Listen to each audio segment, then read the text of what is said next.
Shalom kasih Kristus. Masih dalam suasana Natal dan sudah selayaknya damai Natal semakin berakar dan bertumbuh dalam hati kita. Bila damai itu semakin bertumbuh, rasa takut dan khawatir menghadapi tahun yang akan datang tidak lagi menghantui.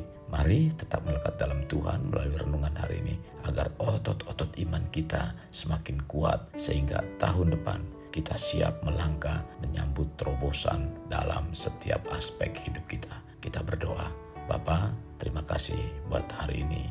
Engkau kembali memberikan satu kesempatan yang indah dalam kehidupan kami. Kami mendengarkan kebenaran firman Tuhan. Biarlah firman yang disampaikan dapat menguatkan iman kami, di mana kami terus bertumbuh di dalam Engkau Tuhan. Dalam keadaan apapun kami tetap bertumbuh seperti apa yang Kau harapkan. Tuhan, kami rindu lewat kehidupan kami, nama Tuhan dipermuliakan. Ini doa kami dalam nama Tuhan sekali berdoa. Amin. Melekat dalam Tuhan bertema bertumbuh saat krisis. Yeremia 17 ayat 8, demikian firman Tuhan. Ia akan seperti pohon yang ditanam di tepi air, yang merambatkan akar-akarnya ke tepi batang air, dan yang tidak mengalami datangnya panas terik, yang daunnya tetap hijau, yang tidak khawatir dalam tahun kering, dan yang tidak berhenti menghasilkan buah. Bila kita mengamati setiap benih yang ditanam dalam tanah, benih tersebut memiliki potensi bertumbuh.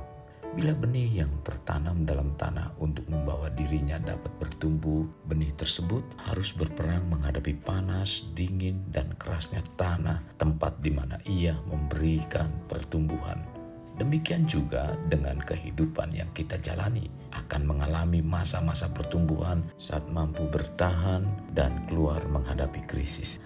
Salah satu rahasia yang dapat membawa kita bertumbuh pada masa krisis adalah dapat mengatur keadaan apa yang terjadi pada diri kita dengan baik, yaitu mampu mengatur dan mempersiapkan diri.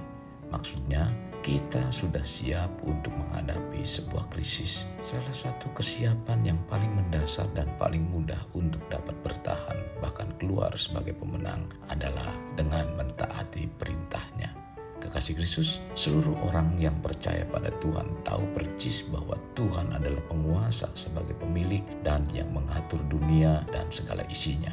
Dialah pemilik seluruh yang ada di bumi ini, dan firman Tuhan mengatakan kita diberi kekuasaan untuk mengelola dan mengatur. Berarti kita mempunyai tugas utama, yaitu berkuasa atas sumber-sumber bumi dengan mengelola, bukan menghasilkan. 1 Korintus 3 ayat 6, Aku menanam, Apolos menyiram, tetapi Allah yang memberi pertumbuhan. Jadi semakin kita efektif dapat mengelola dan mengatur apa yang ada pada kita sebagaimana Tuhan percayakan, semakin banyak pertumbuhan yang kita nikmati. Semakin banyak pertumbuhan yang kita nikmati, semakin banyak buah yang kita tuai.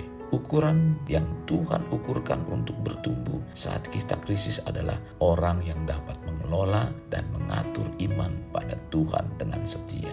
Banyak di antara kita tahu tentang siklus, maksudnya putaran waktu yang di dalamnya terdapat rangkaian kejadian yang berulang-ulang secara tetap dan teratur yang terjadi pada alam. Demikian juga dengan keadaan dalam dunia ini, termasuk persoalan perekonomian. Contoh, dalam kondisi tertentu, air kering di mana sungai-sungai di bumi tidak ada air. Kemana perginya pun tidak tahu. Demikian juga dengan seluruh sumber-sumber keuangan terlihatnya menghilang. Kemana perginya, dan seharusnya sumber-sumber tersebut ada tempatnya. Tentunya tidak mungkin terkirim ke bulan atau planet lain. Dalam Yesaya 45 ayat 3 mengatakan, Aku akan memberikan harta benda yang terpendam dan harta kekayaan yang tersembunyi, supaya engkau tahu bahwa Akulah Tuhan Allah Israel yang memanggil engkau dengan namamu. Tuhan mengatakan bahwa Dialah yang memberikan kepada kita kekayaan yang tersimpan di tempat-tempat rahasia. Itulah sebabnya melekat dalam Tuhan menjadi hal yang sangat penting bila kita ingin bertumbuh saat krisis melanda hidup kita. Kekasih Kristus, jangan jadikan kenyamanan yang ada pada diri kita sebagai tujuan utama kita. Bila itu yang ada dapat membawa hidup kita menjadi lelah. Hal ini terkadang dapat membuat kita terluka, entah itu secara perasaan, tubuh, bahkan juga rohani. Memang krisis yang terjadi sesuatu yang tidak menyenangkan, tetapi jangan jadikan itu sesuatu yang dapat menyebabkan hidup kita hilang kesejahteraan dan rasa nyaman kita.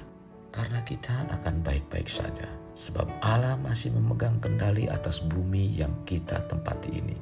Sekarang yang harus kita lakukan adalah melangkahlah untuk mengelola dan mengatur iman kita pada Tuhan agar dapat melampaui krisis sehingga kita dapat bertumbuh saat krisis datang.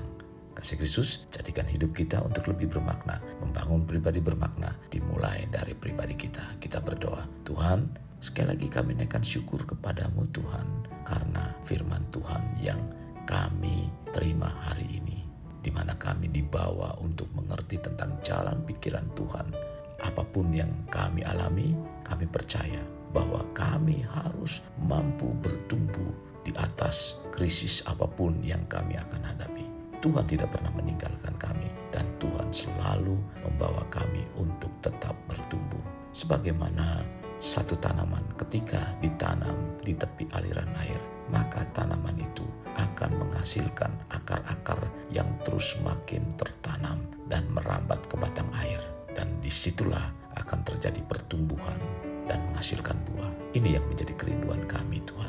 Iman percaya kami akan tetap kokoh kuat apapun yang akan kami hadapi. Karena ada Engkau di dalam kehidupan kami. Ada kebenaran firman-Mu yang menuntun setiap langkah hidup kami. Dan kami diminta untuk terus menghasilkan buah-buah yang baik. Bagi diri kami sendiri, kami tetap menghasilkan buah. Dan biarlah buah itu juga dapat menjadi berkat bagi orang lain.